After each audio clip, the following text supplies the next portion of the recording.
always think about what you eat, and you have to be conscious about this all the time? It's become a real habit for me now, that every time I eat, I know I have to have protein, vegetables, and some fat. I just have to do it. So even if there's a place where I'm stuck, where I can't get what I want, all right, I'll try to pick the carbs out of it. So if I have a sandwich, I'll try to peel the bread off, get in and eat the meat and the vegetable on it, and there's probably some fat that got rubbed off on there anyway, so I find you don't have to go hunting for the fat too much. You're going to get fat. You're going to get everything. The fat's in everything that we're getting, okay? It's not the best fat. I'd like to be able to get the good fat every time, but I can't. So if you get into the habit of planning, I found myself cooking on Sundays, 12 chicken breasts, taking 3 or 4 of them, sticking them in the freezer, so I had them toward the end of the week. And the rest of them I could work through, because you're eating a lot of chicken. And taking ground beef and cooking a big batch of ground beef, putting it in the refrigerator, scooping out 1 cup, because I'm a male, so I could have a cup of that as about the serving, on a salad, make a taco salad with it, or throw it in with my other food. So it's just become a habit. It took a while for it to become a habit. So when you go to a restaurant, you are conscious about what you're ordering, and you never order dessert or something that jeopardizes your diet? Well, never order dessert. I don't know. I occasionally, I get a cheat day, okay, and I sometimes have a dessert. I love dessert. I've become more of a dessert nut. I wasn't that way before. I would eat more, salty, dried things. I don't eat that much anymore. But no, if I go to a restaurant now, if it's during the week, I try to have a piece of fish and some salad, some vegetables, and I have to talk very plainly to the waitress and say, look, I can't have any dressing on that. Bring the oil and vinegar. I can't have any butter on that. I don't want any butter on that. If you bring the butter on that, I'm going to have to send it back. So it just becomes a habit. It's routine for me now. How about fruits? Fruit, I get after lifting, and that's about it. And I guess I can have on my thing, for me lately, the meat platter. So I get like a half an apple with some chicken and a couple pieces of cheese and some nuts. So an apple, this morning I had, after I worked out, because I lifted today, I had some raspberries and some blueberries. But if it's within that window, that workout window, that's key. I never knew that before. If you go out and work out, your body can handle those carbs. If you can't, it's just going to jack your insulin up, you're going to get hungry later on, and it's going to look for every ounce of fat it can to put on your hips. And that's where it goes with me. I store it right back there. First, then here, as you saw in the picture, and then there. Do you do it for your children now too? Yeah, my children have always had a fairly straightforward diet of lots of fish, lots of poultry, always vegetable, broccoli or cauliflower, always green vegetables with dinner. The kids occasionally will eat starchy stuff, but my kids are pretty active. My youngest son's still at home. He rides his bike every day, so he'll go out and work out, and we'll let him eat his carbs with dinner.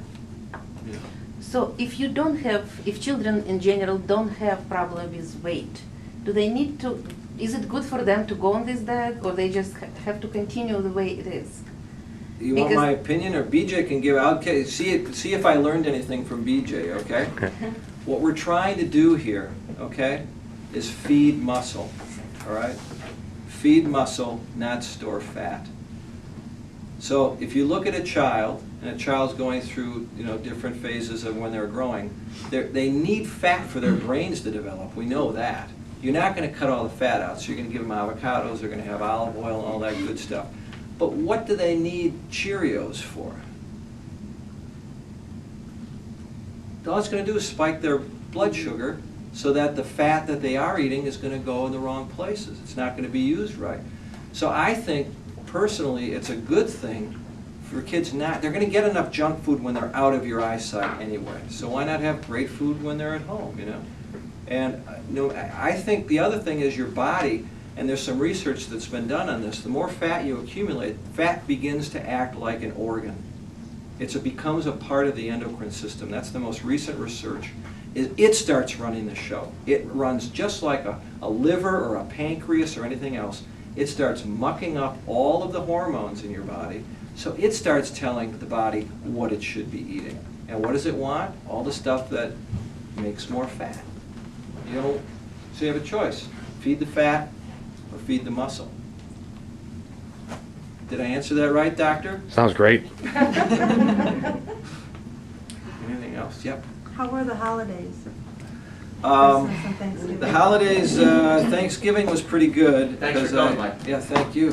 Thanksgiving was great for me because I actually stayed through. I didn't get off. I didn't do any stuffing or anything the first year through because I wasn't on the program. Because I started the week after. But then the second year, I'd made it through a whole year, so I had, that was a great cheat meal. It was fantastic. So I had whatever I wanted. The problem, I think, with all of us at the holidays, and I think that's one of the reasons a lot of us get colds and stuff, is we really become we eat way too much sugar, and starchy stuff over the holidays, and just become kind of every night more cookies and brownies and chocolate and peppermint. I love peppermint stick ice cream and pumpkin pie and pecan pie and all that stuff. So yeah, if it's night after night after night after night. But back to what we talked about before. If you're living 80% the right way, even if you fall off the wagon, so to speak, 3 or 4 days in a row, you're going to get back. The key thing on this, you're going to go through segments of it that I learned, is that you really want to change your blood chemistry. And that's why I brought up alcohol before. If you have a couple of drinks, that alcohol is going to go in as acetone into your body, and it's not going to go out of your bloodstream for about 3 days. So until that's been taken out of your bloodstream as acetone, your body won't burn fat. I never knew that. I was thinking, oh, you can have a beer after you work out. It's just carbs, a couple extra carbs, a little sugar. No. The alcohol is converted in your body by your liver into acetone, gets in your bloodstream. It sits there. Your body won't metabolize any fat because it has a real nice store of acetone to work on, and that's what it's going to do. And it slowly takes the acetone out of your system. Finally, when it's done with that, then it'll start working on fat. So you want to go through phases here where you change your blood chemistry. You want to get away from having carbs when you haven't worked out. So your insulin levels go to normal ranges. We all have way too high, our insulin levels are way too high, so it's making us hungry all the time, it's making us crave stuff that we don't want all the time. We're eating the stuff, which just becomes a real cascading effect. It's a snowball, it goes on and on and on. If you get to the point where you can get that snowball down, it really makes it a lot easier to do everything, because you don't have this constant craving for the bad stuff. So you want to change your blood chemistry. You want to follow the program and be as strident with it as you can.